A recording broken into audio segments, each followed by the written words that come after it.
आज का हमारा बहुत ही सुंदर एपिसोड है कि बाहर का सुख भीतर का सुख। भाई और बहनों, इस एपिसोड को जो हृदयंगम कर लेता, आत्मसात कर लेता है, वह व्यक्ति बाहर भी सुखी रहता है और भीतर भी सुखी रहता है।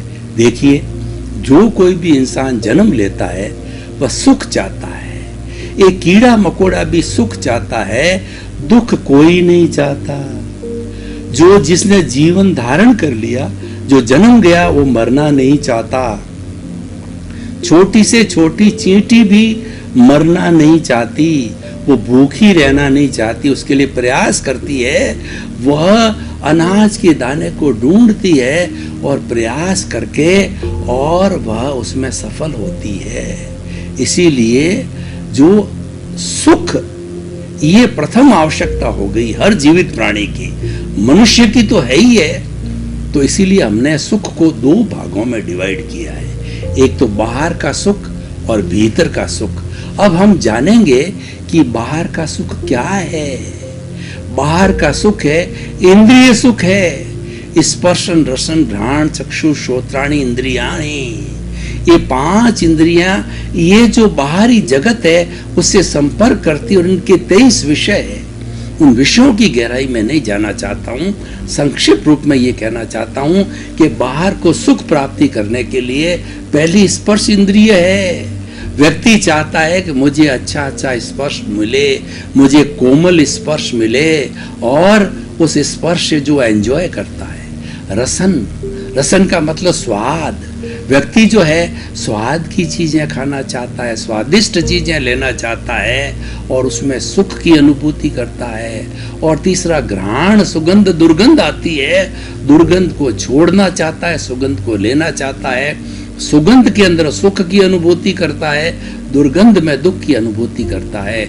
स्पर्शन रसन घ्राण चक्षु, आंख के द्वारा जो विषय है, प्रिय विषय है। अगर वासना वाला व्यक्ति हो तो वासना के चित्र अच्छे दिखाई देते हैं, धार्मिक व्यक्ति हो तो धार्मिक चित्र अच्छे ही दिखाई देते हैं। जैसी जैसी व्यक्ति की जो है बुद्धि होती है, भावना होती है, और जैसा इंटरेस्ट होता है, जैसा रुचि होता है, उसके अंदर वो वैसे वैसे चित्र देख करके उसमें सुख की अनुभूति करता है।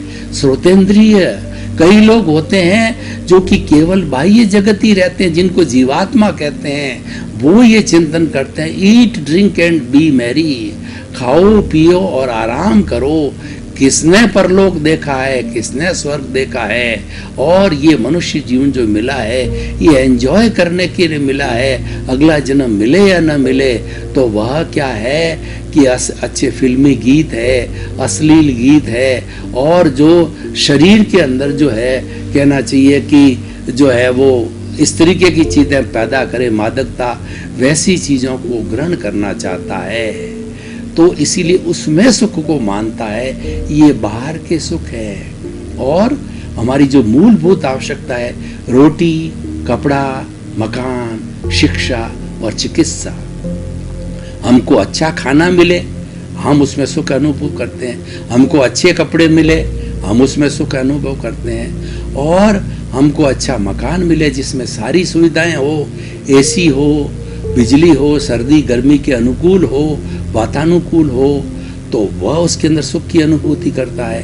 रोटी, कपड़ा, मकान, शिक्षा, उसको अच्छी शिक्षा मिले, उसमें चाहे उसको इंजीनियर बनने की, डॉक्टर बनने की, पैसा कमाने की शिक्षा मिले, जीविकोपार्जन की शिक्षा मिले, उसमें सुख की अनुभूति करता है। और चिकित्सा मतलब व्यक्ति कभी भी बीमार नहीं होना चाहता है, और जब कभी भी बीमारी आवे तो डॉक्टर से टेस्टिंग वगैरह करके दवाई लेके वो इलाज करना चाहता है, उसमें सुख की अनुभूति करता है। तो ये बाहर का जो सारा सुख है वो मैंने बताया, लेकिन ये सुख टेम्परेरी है। ये सुख जो है वो अगर हमारा पुण्योदय पापोदय से जुड़ा हुआ है, अगर हमारा पुण्योदय है तो ये सुख ऑटोमेटिकली हमको मिलेगा, क्योंकि हमने अर्जित किया है। पूर्व जन्म में हमने पुरुषार्थ करके और इस सुख को अर्जित किया है, तो उसका रिएक्शन पुण्योदय के रूप के अंदर वो रिजल्ट हमें मिलेगा, में हमें परिणाम मिलेगा और हम उसको भोगेंगे। इसीलिए ये तो क्या है, एक साइकिल है।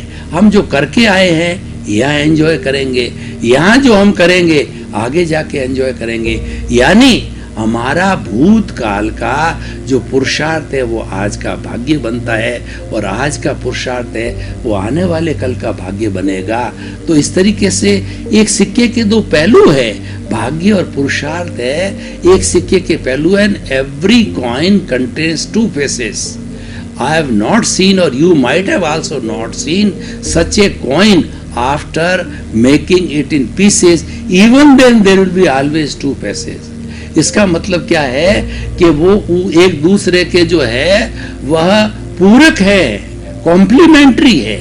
इसीलिए जो है हमारा ये जीवन कॉम्प्लीमेंट्री चलता रहता है कि हम लेके आए हैं वो हमें भुगतना होगा। तो ये सारा बाहर का सुख है, और ये सुख जो है स्वतंत्रता का सुख है। इस सुख को भोगने में हम स्वतंत्र नहीं हैं, क्योंकि whatever seeds we have sown, we are supposed to get the consequences, results of those seeds which we have sown. What we have enjoyed in the past life, we will reap the results of those our seeds. As you will sow, so will you reap, is the law of the nature. तो उसके अनुरूप चलता है।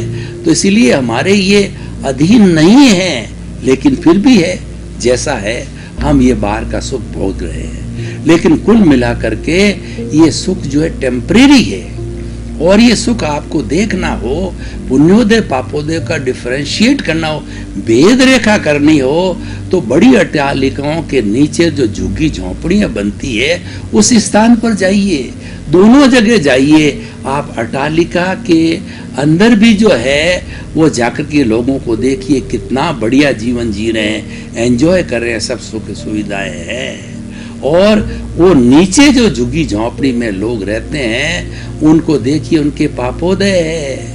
बहुत से लोग जो है वो एक साथ रहते हैं, रहने को पूरी जगह नहीं, पैसे की कमी है, बीमारी है, कलह है, 2 जून की रोटी नहीं मिलती, और ऊपर से पानी टपकता है, बड़े दुखी रहते हैं। तो ये जो है हमारा पुण्योदय पापोदय के ऊपर निर्भर करता है, लेकिन वो अपना अपना सुख है, अच्छा या बुरा है। तो ये तो हमारा बाहर का सुख है, लेकिन मैं निष्कर्ष में कहना चाहता हूँ ये टेम्परेरी है।